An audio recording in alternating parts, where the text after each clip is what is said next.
What's up guys, my name is Elle and welcome to or back to the Coffee Shop Project. Today we're back in Austin, Texas, exploring all things Cuvee Coffee from their roastery to their storefront, so subscribe down below and let's get started. We started off the morning by meeting up with Mike McKim, the founder of Cuvee, and having a pour over in his coffee lab while learning a little bit about his story and brand, and then we headed into the warehouse that houses their roastery and packaging space. When you walk into the warehouse, you pass all of the stored green coffee beans and then make it to where the coffee is actually roasted. The process starts by pouring the green coffee into the roaster where it is monitored as it is roasted to the desired profile. Then it's poured out and cooled for 4 minutes and finally dumped into a bag and canister to await packaging, which is done right beyond the roaster.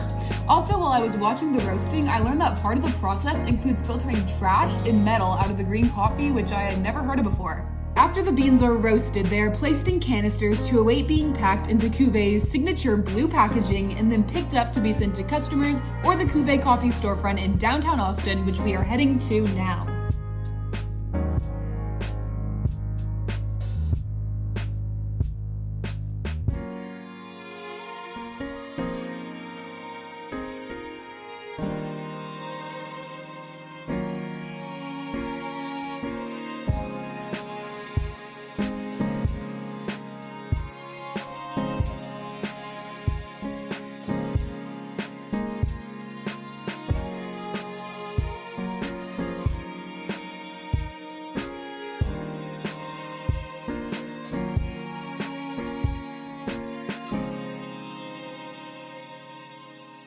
We've moved on from Cuvee Coffee's roastery and now we're back in their storefront about 40 minutes away in Austin. I was here about 2 weeks ago actually when I was filming the Coffee Shop Project Austin, which you can watch here in the iCard, and I lost the footage. I had some problems with my hard drive, so I'm so happy we can be dedicating a full video to them today. And we have ordered 4 drinks. We have their Ethiopia Roast, their Stella Roast, their Cold Brew, and then just a regular latte featuring that Stella Roast again because that is the espresso they generally like to put in there. So we're going to start by tasting the Ethiopia Roast and we are going to smell it. Again, 4 principles of coffee tasting, which I'm going to pop up on the screen here, and let's go for it.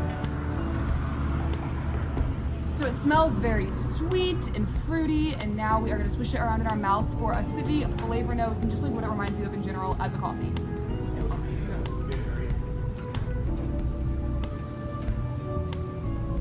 Okay, to begin, the creamer on that is amazing. It's almost like milk, how it feels in your mouth, so it's not watery whatsoever, and it is insanely acidic. I think it's because it is straight espresso, and then once you leave it in there, it almost tastes chocolatey. I think as a cortado, it would be fabulous, so I'm gonna buy some, take it home, and try it in the future. Now we're moving on to the Ethiopia Roast, which I did try last time here, and I loved it because it was the first time that I could really appreciate coffee with fruity notes in it, and I tried it as a pour over, but now we're trying it as a straight espresso shot, which I think will change the composition, so let's dive right in.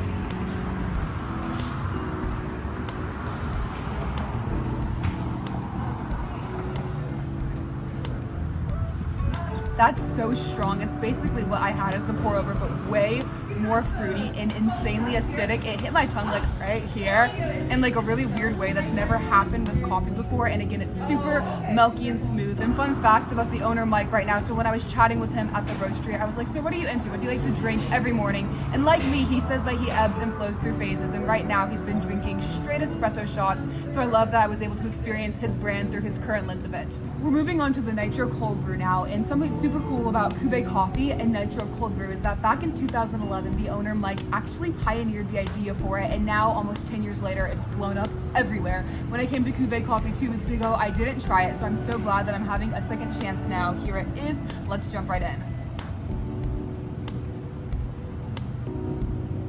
So the little bit of acidity really hits in the back of your tongue. But the reason that people generally like Nitro Cold Brew is because it has less acidity. And because of that, you do lose some of the flavor notes of the coffee. But I think a lot of people think it's worth it. Usually I enjoy the acidity that comes with a stronger, more full body roast, but I understand what people like about it. This one was fabulous. I wish I would have drinking it right when I got it because there was this amazing foam on top, so I'm gonna have to grab another sometime.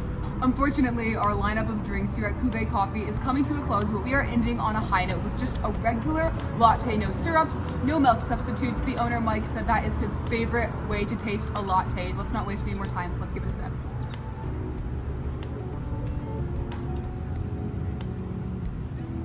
I can really see the benefit of only using regular milk when you're tasting espresso. I feel like I can always taste the flavor in oat milk in whatever espresso blend that I put it in, which I kind of like as a creamer, but it does detract from the roast. So I would definitely, when I'm having lattes at a new shop for the first time, use regular milk going forward. Well, that is all for this video. Special thanks to Mike McKim for his hospitality, sharing his roastery with us and making this possible. His Instagram, as well as links to purchase your Cuvee coffee, is in the description below. And while you're there, I would love if you would consider subscribing, and I will see you next week as we begin month 3 of the Coffee Shop Project with another roastery tour in Georgia.